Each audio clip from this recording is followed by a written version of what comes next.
Well, this video is for anyone that is contemplating buying a sport quad and you're not sure which one to get.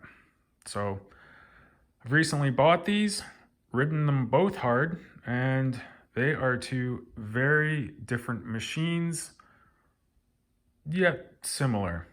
So if you're going down the sport quad route, main reason, they're more fun. No question about it. Far more engaging, manual transmission, chain drive. It's about as much fun as you can have on four wheels. So got the Honda about 3-4 months ago, and the only things that have been done to it are some wheel spacers up in the front, and in the rear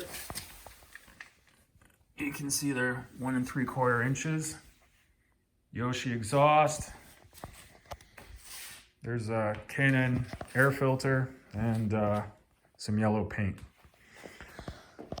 The one thing you'll notice about this quad when riding it is that it's very stable. It's very, I don't want to say very low to the ground, but it's low to the ground. The suspension on it is stiff.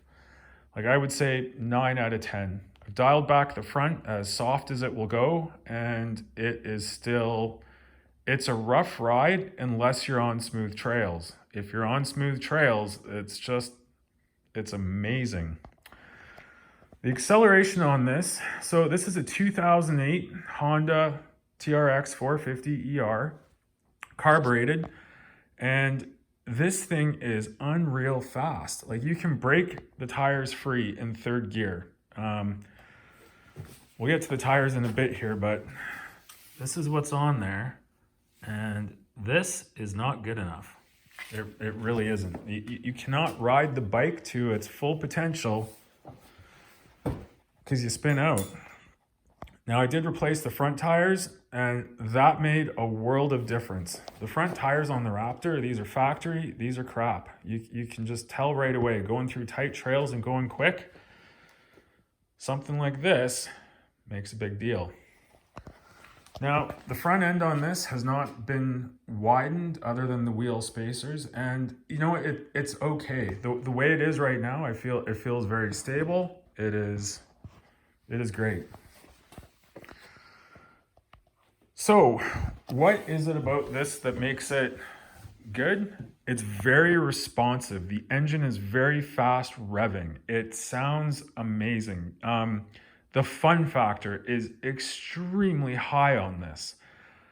The downside, I would say, is it doesn't have the torque of this thing.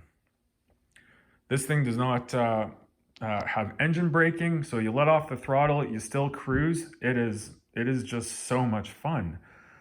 Now that being said, I'm a lighter guy. Like I only weigh 175, 180 pounds. So for me, it's perfect. I have a friend that weighs 240 pounds, and he just was not happy on this. He absolutely preferred the Raptor. So what's different with the Raptor? Well, right out of the box, this thing is too narrow. There is no question about it. I don't know why they make them so narrow. It feels unstable. It is the one thing the entire planet agrees on, that this puppy needs to be widened. So first thing I did to it, put in Alba +2 front A-arms, hubs in the back. Night and day difference. This thing went from being uncomfortable to ride, and that was with the preload on second lightest setting. Very, very stiff, not good at all. Tons of power, but the suspension was stiff and it was too narrow.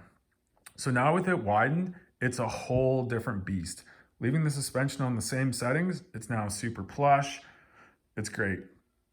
And that being said, the factory suspension is still bouncy. It's still factory suspension. So take that for what it's worth. What else can I tell you?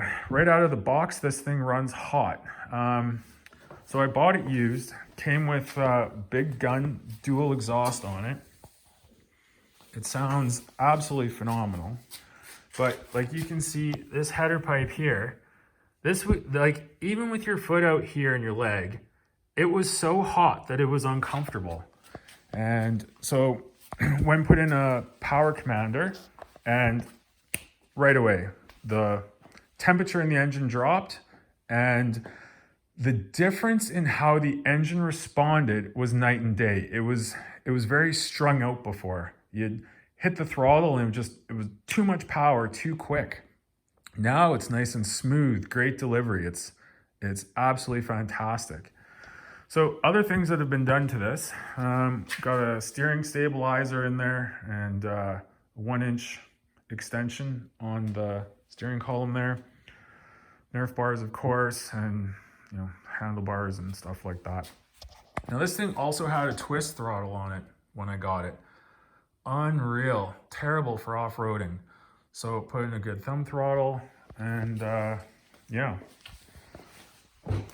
So now, taking this on the trails, this is an absolute dream to ride. Now, it's fantastic. It is higher. Like, you notice sitting on it, you cannot throw it around nearly as easy as this. Part of it has to do with the tires. The rear tires on this, those are some grippy tires. They are just, it's fantastic. And with the torque, I'm not sure which one is faster. Like, I think this one might rev fast. I know for sure it revs faster, but this one just, your wheels don't spin. You power to the ground. So can't wait to replace the tires on this and then really give these two the beans side by side. Overall, I would say, unless you, like, I would say this is like pure sport, ultra sport. This is tons of fun. This is great. It has a very special purpose. The Raptor, on the other hand, I would say is, instead of it being a 9 out of 10 for as far as the hardcore sports side of it is concerned, I'd put it at about a 7. It's not as aggressive. You let off the throttle, there's engine braking. It's really good on the trails. I can't stress that enough. The torque on it and how the power is delivered, I would definitely say if you're even a bigger guy or over 200, 220 pounds, you will absolutely prefer this quad. There's no doubt about it. Yep, you give up a little bit with the seat height, but once you widen it, the quad is just, it's not, you can't tell it's a Raptor anymore. It's absolutely phenomenal, the difference that it makes. So that is a brief overview on these two bikes.